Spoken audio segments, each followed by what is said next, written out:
નમસ્કાર દોસ્તો, શાંતિશ્રમ ન્યૂઝમાં આપનું સ્વાગત છે।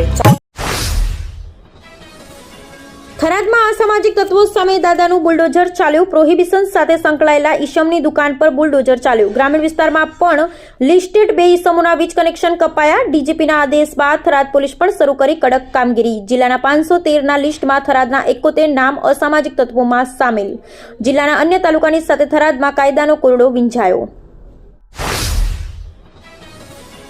સરદાર કૃષિ યુનિવર્સિટી દાંતીવાડા દ્વારા બાયોડાયવર્સિટી કન્ઝર્વેશન તાલીમનું કરાયું આયોજન। પ્રકૃતિનું જતન, જાળવણી અને પડકારો અંગે વિદ્યાર્થીઓએ મેળવ્યું માર્ગદર્શન।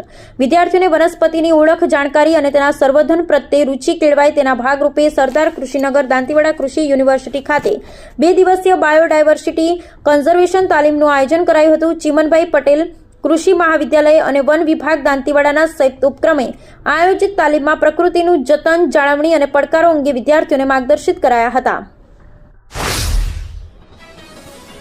ડીસા તાલુકાના કુચાવાડા ગામના સેવાભાવી જીવદયા પ્રેમી યુવાન શ્રી શૈલેષભાઈ રણછોડભાઈ જોશી અને એમના મિત્રો દ્વારા ડીસા તાલુકાની અલગ અલગ ગામડાની સ્કૂલોમાં ચકલીઓને રહેવા માટે માટીના 2100 ચકલી ઘરનું નિઃશુલ્ક વિતરણ કરવામાં આવ્યું હતું। દરેક સ્કૂલના વિદ્યાર્થીઓએ ચકલીના ઉછેર અને દેખરેખની સમજણ આપી દરેકે એક ચકલીનો માળો અને પીવા માટે પાણીનું કુંડું રાખવા અપીલ કરવામાં આવી હતી। આ સેવાકીય કાર્યમાં ડાંગિયા પ્રાથમિક શાળા, વાઘરોડ પ્રાથમિક શાળા, કોલોની પ્રાથમિક શાળા, દાંતીવાડા મોડલ સ્કૂલ, ચોંડુગરી પ્રાથમિક શાળા અને મહુડી પ્રાથમિક શાળામાં ટોટલ 2100 જેટલા માળાનું નિઃશુલ્ક વિતરણ કરવામાં આવ્યું હતું।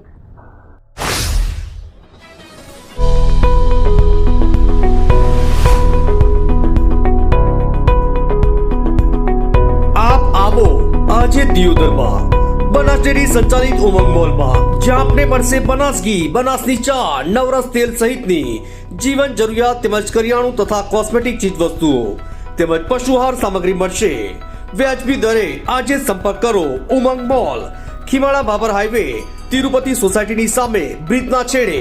આજે સંપર્ક કરો 94 276 45 123।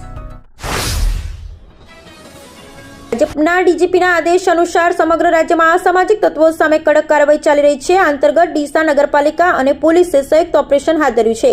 માથાભારે શખ્સ નટવર ઠાકોર ઉર્ફે ચકા ઠાકોરની પોસ્ટ ઓફિસ પાસે આવેલી ઓફિસનું દબાણ દૂર કરવામાં આવ્યું છે।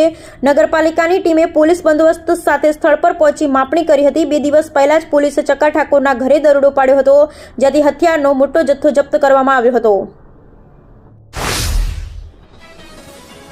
પાલનપુરમાં 2 બુટલેગરોના દબાણો દૂર કરાયા હતા। આ અંગે પૂર્વ પોલીસ મથકના પીઆઈ SM પટનીએ જણાવ્યું હતું કે સોનપતિ હનુમાન મંદિર પાસે રબારીવાસમાં રહેતા આનંદ ઉર્ફે બાદલ નારણભાઈ દેસાઈ અને જૂના બસ સ્ટેન્ડ જવાના માર્ગે કમળ બિલ્ડિંગની પાછળ રહેતા કુંદનજી ઉર્ફે બબલુ ઈશ્વરજી ઠાકોરના દબાણો દૂર કરવામાં આવ્યા હતા। તાલુકા પીઆઈ RM બારોટે જણાવ્યું હતું કે તાલુકાના વિસ્તારમાં 23 અસામાજિક તત્વો સામે કાર્યવાહી થઈ છે। 10 જેટલા વીજ કનેક્શન અને 4 થી વધુ નળ કનેક્શન કાપી 3 દબાણો દૂર કરવામાં આવ્યા હતા।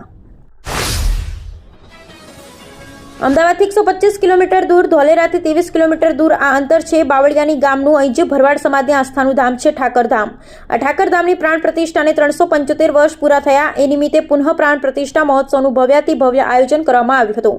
અઠવાડિયાના આ કાર્યક્રમમાં ગુજરાતભરમાંથી ભરવાડ સમાજ ઉમટી પડ્યો હતો। લગભગ 10 લાખ જેટલા ભક્તોએ દર્શન, પ્રસાદ ને અલગ અલગ કાર્યક્રમનો લાભ લીધો હતો।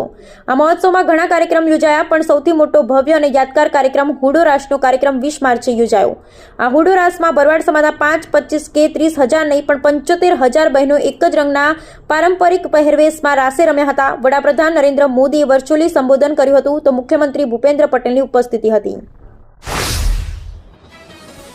મગરવાડા તીર્થ ખાતે પૂજ્ય સાધ્વીજી શ્રી મોક્ષ દર્શના શ્રીજી મહારાજ સાહેબ આદિ ઠાણાની પ્રેરક નિશ્રામાં તારીખ 16 થી 18 મેના રોજ યોજાઈ રહી છે। 12 થી 25 વર્ષની દીકરીઓની અદ્ભુત શિબિર। દીકરીઓ માટે અદ્ભુત અનુભવ ચૂકવવા જેવો નથી, જેનું ફોર્મ ભરવાની છેલ્લી તારીખ 1 મે 2025 છે અને ફોર્મ ભરવા માટે સંપર્ક કરો દીપ્તિબેનનો। તો જરૂરથી આ શિબિરમાં જોડાશો અને જીવનભર યાદગાર ક્ષણોને માણશો। થરાદ નગરપાલિકાએ બસ સ્ટેન્ડ સામે આવેલી એક દુકાન આગળના ગેરકાયદે બાંધકામને તોડી પાડ્યું છે. દુકાનના માલિકે નગરપાલિકાની જમીન પર ગેરકાયદેસર રીતે ઓટલાનું બાંધકામ કર્યું હતું. પાલિકાએ 8 દિવસ પહેલા દુકાનદારને નોટિસ આપી હતી. નોટિસમાં 7 દિવસની અંદર અતિક્રમણ દૂર કરવાના આદેશ આપવામાં આવ્યો હતો. દુકાનદારે નિર્ધારિત સમયમર્યાદામાં દબાણ ન હટાવતા પાલિકાએ કાર્યવાહી હાથ ધરી હતી. પાલિકાના કર્મચારીએ જેસીબી મશીન દ્વારા આ ગેરકાયદે બાંધકામને તોડી પાડી. આ કાર્યવાહીથી નગરપાલિકાની જમીન પરનું અનઅધિકૃત બાંધકામ દૂર કરવામાં આવ્યું છે.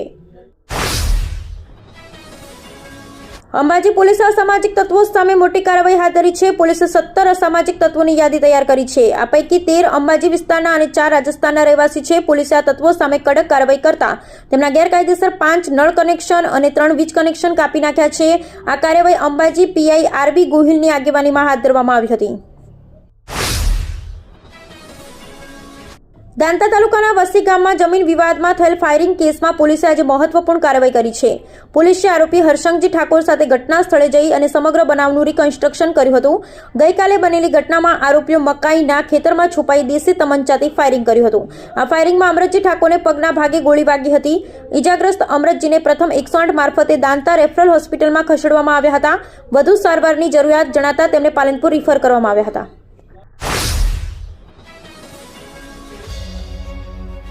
ઉત્તર ગુજરાતનો એકમાત્ર multi city mall happy mall જે આવેલ છે જિલ્લાના વેપારી મથકો દિયોદર, ભાભર, રાધનપુર, વરાહી અને થરાદમાં. જ્યાં મળશે આપને વ્યાજબી દરે જીવન જરૂરિયાતની તમામ વસ્તુઓ તેમજ કપડાં, ગિફ્ટ આર્ટિકલ, પ્લાસ્ટિકની તમામ સામગ્રી, ક્રોકરી અને બીજું ઘણું બધું વધારે. તો આજે જ આવો હેપી મોલ અને કરો ખરીદી તમારી મનગમતી વસ્તુઓની.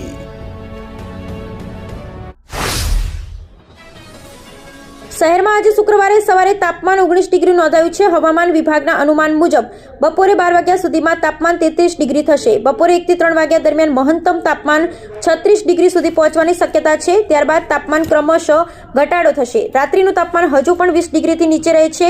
આના કારણે મોડી સાંજથી વહેલી સવાર સુધી વાતાવરણ ઠંડુ રહે છે. હવામાન વિભાગે જણાવ્યું કે આગામી 48 કલાકમાં દિવસ અને રાત્રિના તાપમાનમાં 2 થી 3 ડિગ્રીનો વધારો થઈ શકે છે. ઉત્તર ગુજરાતમાં 22 માર્ચથી આકરી ગરમીનો દોર શરૂ થશે.